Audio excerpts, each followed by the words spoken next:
did Mary Whitehouse describe the TV series Doctor Who? The answer is tea time brutality for tots. Right. Mary Whitehouse, then. She may have been dead, 9 years now, but it seems her place in history is already under review. Twice this week, her name has been uttered on this show. On Monday, Jessica from Norwich, one of our long-time viewers, told how she'd been made to feel like something from the Dark Ages, like Mary Whitehouse, when she called watchdogs to complain about what she saw as overly erotic dancing on The X Factor. We've got guidelines, but they're not working, she said, words that echoed those of Mary Whitehouse. And then yesterday, India Knight, here, explained how society has lost its moral perspective. Giving a child a moral grounding was old-fashioned hard work and not fun, she said, before comparing herself to Whitehouse. Now, some of our younger viewers don't know who Whitehouse is. Presumably, you missed Julie Walters in Filth, the Mary Whitehouse story, 18 months back. She was an ordinary woman, as ordinary as can be, who felt the media had lost its moral standards and took on first the BBC and then All Comers Gay Times, a play featuring explicit gay sex, Dennis Potter, even Doctor Who. Liberals, artists, writers and rock stars hated her. She was mocked and ridiculed and sent up. She herself loathed what she saw as the permissive society, and its champions hated her. But now, less than a decade after her passing, she appears to be more admired than ever before. Many feel that we failed to heed her warnings and are now reaping the hideous rewards of soaring teen pregnancy, increased violence, broken families, and an almost complete absence of a moral compass. Complaints about sex violence and bad language on the box or on the radio have never been louder. 40,000 complained about Russell Brand's Saxgate radio show. Twice that number moaned about perceived anti-Christian sentiment in Jerry Springer the Opera. That was the most complained about show ever. I had dealings with her when I was at the Sun in the very early 90s, when I would get her to offer I am outraged comments about TV shows she hadn't even seen.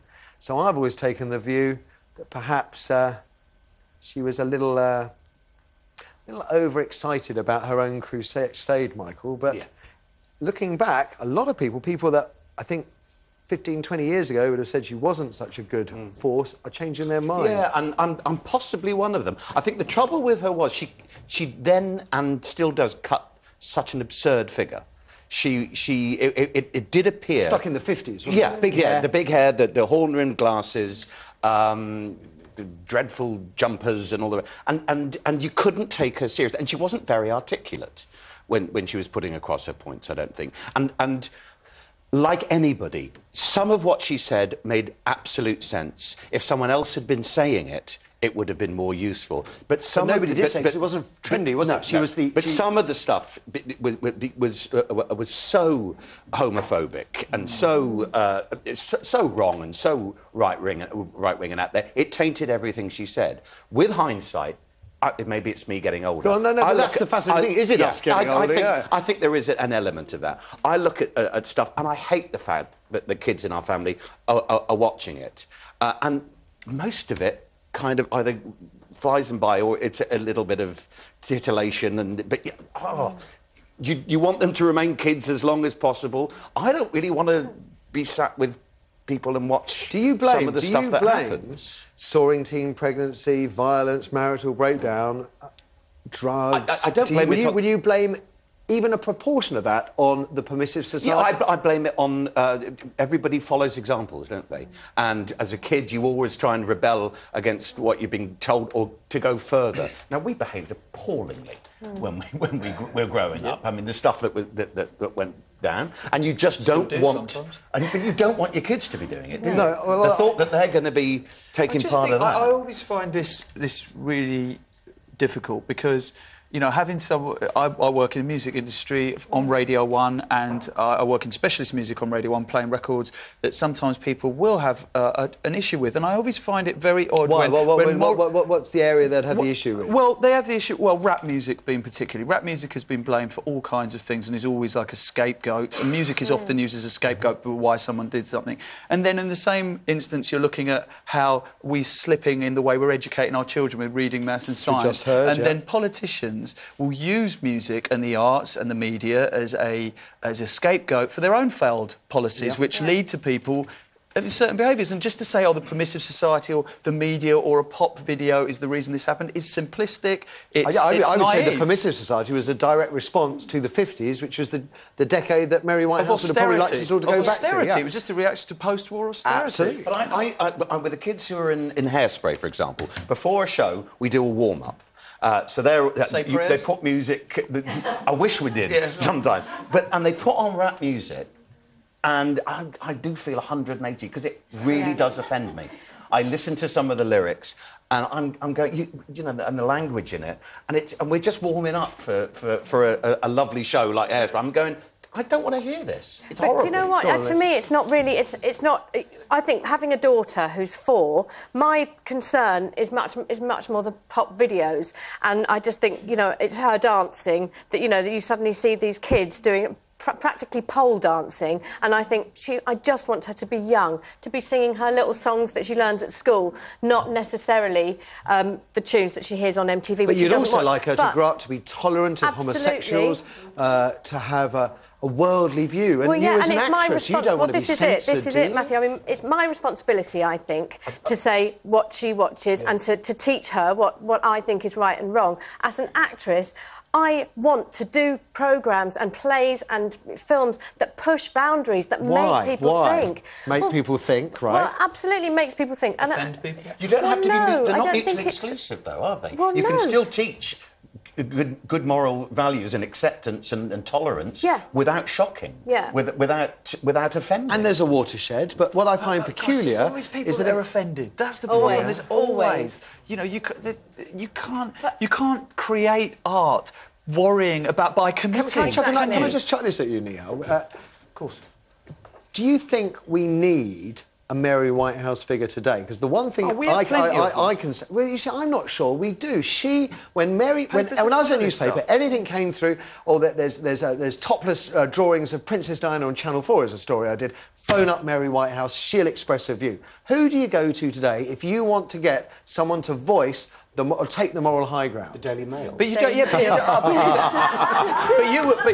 But presumably you were pillorying her, weren't you? I mean, by doing that, as you said, Michael, that she was a figure that was just a figure of fun. So you're using her as a device to show, you know, oh God, is she a bit bonkers? And you don't need that kind of person. You don't need that person because it's everywhere now. Yeah. The moral majority is everywhere. Yeah. The Russell Brand thing that you mentioned. How many of those people who complained listened to it? Virtually none of them. More to the point, it had a warning before it went out. Yes. So everybody was advised, and all the complaints came after the newspapers were outraged. You know. Mary Whitehouse, is history going to remember her more fondly, perhaps, than we did at the time? Let's hear what you have to say. OK, first we have Margaret on line 1. Morning, Margaret. Hello, Matthew. Hi there. I'd like to say you're absolutely lovely, and I love your show. Bless you. Are we going to fall out? And I always watch it every day. I'm the mother of 6 children, and I've got 5 boys and 1 girl.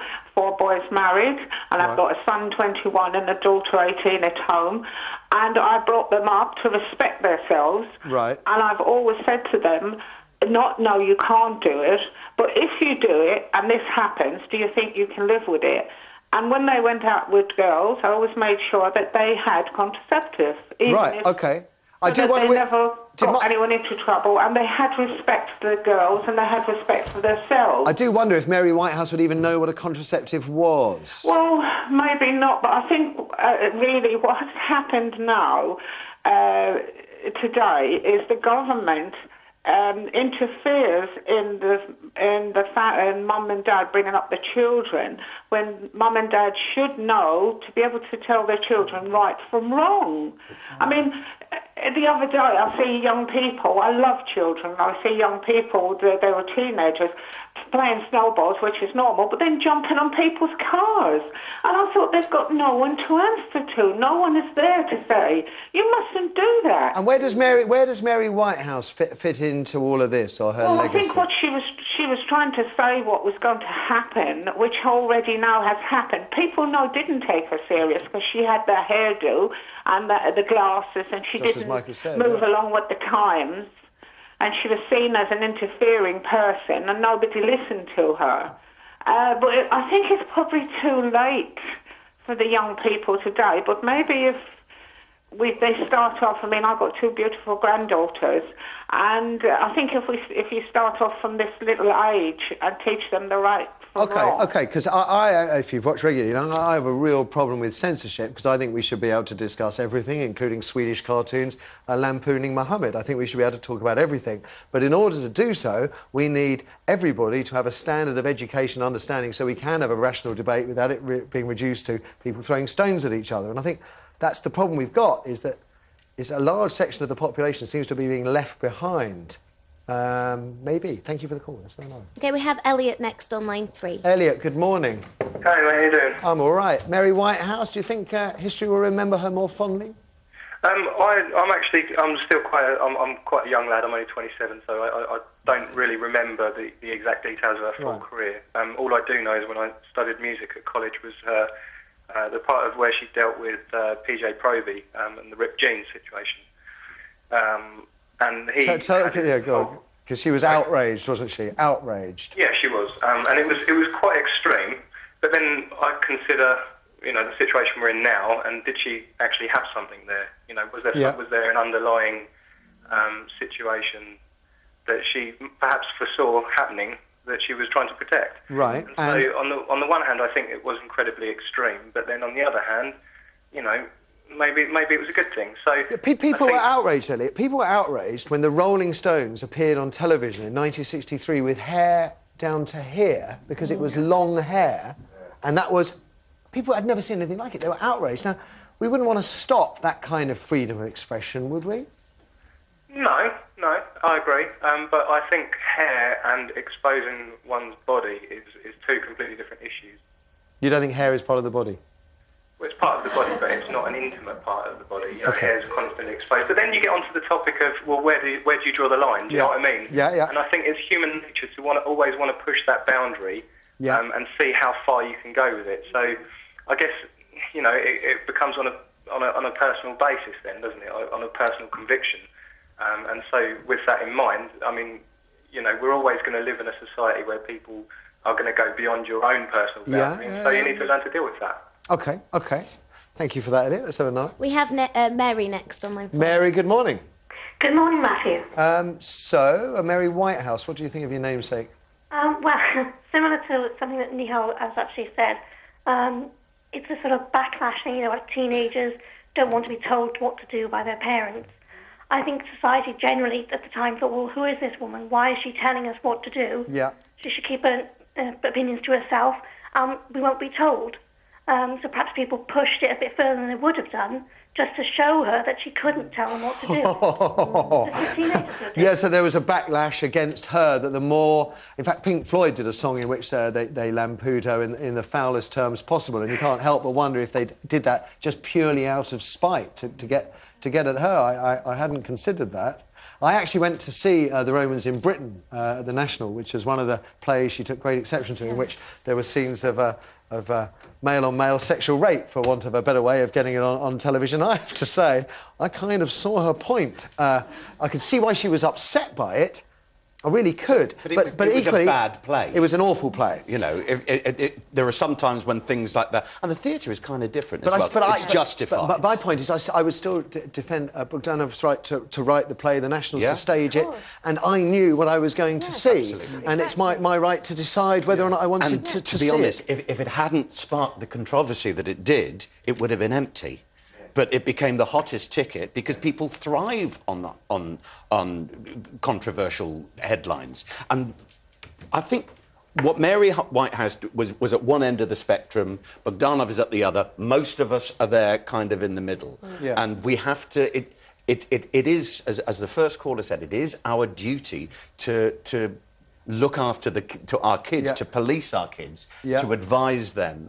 And to educate, to be aware, to make people aware of stuff. Whether it is then the duty of the broadcasters then to do that, the buck stops with parents. And we'll end it with just a little anecdote. If you didn't see Filth, the Mary Whitehouse story starring Julie Walters, there was a wonderful scene in the beginning where she first set up her association of outraged radio listeners. And she formed an acronym for the group, which was See You Next Thursday. And she had absolutely no idea She had absolutely no idea of what it was that she actually meant her acronym. I think we'll leave that one there. I don't understand either. It's reminiscent of Nihaal's Jeremy Hunt story yesterday. Good old Jeremy. But it was TV gold, that drama, it really was.